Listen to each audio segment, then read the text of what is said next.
नमस्कार। The truth के इस अंक में मैं प्रीति पांडे अपने तमाम दर्शकों का बहुत स्वागत करती हूँ।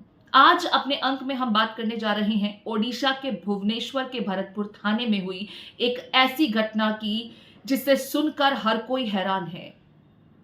इस घटना को सुनकर आपके रोंगटे खड़े हो जाएंगे। इससे पहले कि इस घटना को विस्तार से आप तक बताऊं कि हुआ क्या है, पीड़िता की जुबानी सुनिए कि थाने में एक मामले को लेकर जब वो पहुंची तो उनके साथ किस तरीके का कृत्य किया गया, किस तरीके का बर्ताव। तो फीमेल ऑफिसर ने मेरे बाल पकड़ के जोर से खींच खींच के मुझे मारना पीटना शुरू कर दिया। मैंने उनको रिक्वेस्ट करते रही, प्लीज स्टॉप, मत कीजिए, ऐसा मत कीजिए। फिर वो पुलिस स्टेशन के कॉरिडोर से मुझे घसीटते हुए ले जा रहे थे और उस टाइम पे मैं जितना जो उनको फाइट दे पाई, जहाँ उनके हाथ दिखे, एंकल्स दिखे, मैं फाइट बैक करने की कोशिश कर रही थी। उसके बीच में एक लेडी कांस्टेबल ने मेरा गला पकड़ के दबाने की कोशिश की तो मैंने उनका हाथ काटा है। उसके बाद उन्होंने मेरे ही जैकेट से मुझे मेरे पीछे हाथ बांधे और एक लेडी कांस्टेबल के स्कार्फ से मेरे पैर बांध के मुझे रूम में डाल दिया।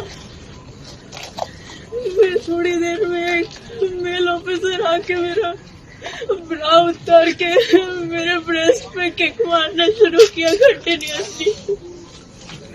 एंड अराउंड 6 o'clock जो स्टेशन के IIC है वो आए और उन्होंने मेरा पैंट लोअर किया, अपना पैंट लोअर किया और अपना पीनस निकाल के मुझे बोला कि कितने बार तुम लेना चाहोगे कि तुम चुप रहोगे, क्योंकि मैं बहुत ज्यादा चिल्ला रही थी हेल्प के लिए, बहुत ज्यादा चिल्ला रही थी हेल्प के लिए।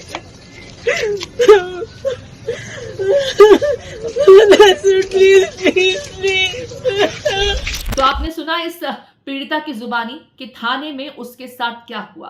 हम इनका चेहरा नहीं दिखा सकते क्योंकि इनके साथ थाने में मॉलेस्टेशन हुआ है और आरोप किसी और पर नहीं बल्कि वर्दीधारियों पर है। कहने के लिए तो हमारे देश में पुलिस की कार्यशैली में सुधार किया जा रहा है, उसकी छवि को सुधारने की कोशिश की जा रही है, लेकिन फिर भरतपुर थाने में जो इस महिला के साथ हुआ उसे सुनने के बाद आप भी अगर कोई जरूरी काम हो तो भी थाने जाने से पहले 10 बार सोचेंगे कि क्या मालूम इसी तरह के सिरफिरे, इसी तरह की अपराधी सोच से ग्रसित पुलिस कर्मियों से अगर आपका सामना हो गया तो फिर क्या करेंगे। बैठे बिठाए लेने के देने पड़ जाएंगे। इस महिला का कसूर सिर्फ इतना था कि वो थाने में एक मामले की शिकायत लिखाने गई थी। रिटायर्ड आर्मी ऑफिसर की ये महिला बेटी है, आर्मी ऑफिसर की मंगेतर है, भुवनेश्वर में अपना रेस्तरां चलाती हैं, कानून की जानकार हैं। ये देर रात अपने रेस्तरां को बंद कर अपने मंगेतर के साथ अपने घर को निकली ही थी कि इलाके के कुछ मनचले इनके पीछे पड़ गए। मामला रोड रेज का हुआ जिसकी शिकायत लिखाने के लिए ये भरतपुर थाने गई थी। यहां इस चीज को समझिए, ये महिला कोई अपराधी नहीं थी, कोई क्रिमिनल नहीं थी जिसके साथ थाने में पुलिस वालों ने इस तरह का बर्ताव किया। इनका कसूर सिर्फ इतना था कि ये थाने में शिकायत लिखाने गई थी। अपने साथ हुई एक घटना में पुलिस की मदद चाहती थी कि पुलिस एक्शन ले, लेकिन ये पुलिस एक्शन कहां लेती है। ये पुलिस तो किसी अपराधी की तरह उसके साथ जिस तरह का व्यवहार करती है वो वाकई पुलिस की मानसिकता को उजागर करता है। हमारे देश में अक्सर सुनने को मिलता है पुलिस एट्रोसिटीज से जुड़े हुए मामले। थाने में किसी के साथ कुछ हो गया, थाने में किसी के साथ बेरहमी से मारपीट की गई, क्रुएलिटी हुई, कई बार तो लोगों की मौत की खबर भी सामने आती है।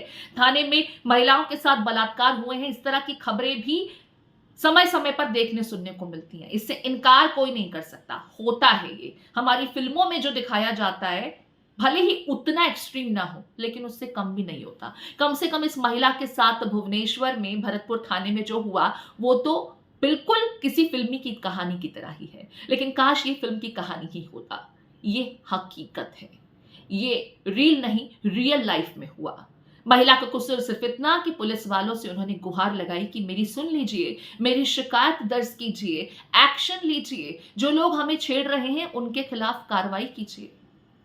पुलिस वालों को शायद रात के समय ड्यूटी बजाने के लिए कह देना इनका गुनाह था। हालांकि इस मामले में बनस्पत की इनकी मदद की जाती, इनके मंगेतर को तो सलाखों के पीछे पहुंचा दिया गया और आरोप यह लगाया गया कि पुलिसकर्मियों के साथ बदतमीजी कर रहे थे, बदसलूकी कर रहे थे। लेकिन जनाब, थाने में एक महिला शिकायतकर्ता की शर्ट खोल देना और उनके ब्रेस्ट पर लातों से हमले करना, क्या ये आपकी ड्यूटी में आता है? इसका अधिकार आपको किसने दिया? ये तो मानव अधिकार का भी हनन है। हालांकि राष्ट्रीय महिला आयोग ने इस मामले में संज्ञान लेते हुए 3 दिनों के भीतर रिपोर्ट तलब की है। मामले के उजागर होने के बाद 5 दोषी पुलिसकर्मियों को सस्पेंड भी कर दिया गया है।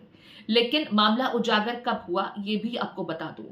ये दोनों आर्मी ऑफिसर और उनकी मंगेतर, जिनके साथ ये सब कुछ भरतपुर थाने में हुआ, इन्हें गिरफ्तार भी किया गया और कोर्ट में प्रोड्यूस भी किया गया।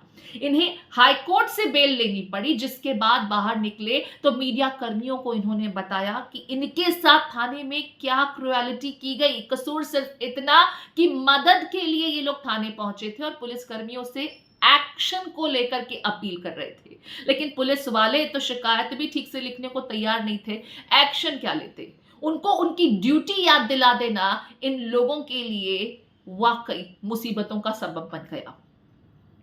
आप सोच करके देखिए, एक पुलिसकर्मी इस महिला को जिसे बांधा गया था, उनके हाथ और पैर बांध दिए गए, एक पुलिसकर्मी आकर उनकी शर्ट के बटन खोल देता है और उनके प्राइवेट पार्ट्स पर अटैक करता है, तो दूसरा पुलिसकर्मी आकर इनकी पैंट उतार देता है और रेप करने की धमकी तक देता है। ऐसे पुलिसकर्मियों को आप क्या कहेंगे? हमारे देश के गृह मंत्री से यह सवाल। पुलिस विभाग आपके अंतर्गत आता है, केंद्रीय पुलिस तो आपके अंतर्गत है ही, और राज्यों की पुलिस में सुधार को लेकर के भी आप तमाम तरह की मीटिंग्स अक्सर करते रहते हैं, जिसकी खूब पब्लिसिटी होती है। आप कहते हैं बेहतर पुलिसिंग के लिए हम प्रयासरत हैं, पुलिस की छवि सुधारने की कोशिश कर रहे हैं। लेकिन बीजेपी के ही शासनकाल में, बीजेपी के ही राज में, आपके थाने की पुलिस में इस तरह की एक घटना हो जाए और आपके मुंह से उफ तक ना निकले, छी, शर्म आती है। शर्म आती है कि ये वो पुलिस है जिससे आप मदद की अपील कर रहे थे।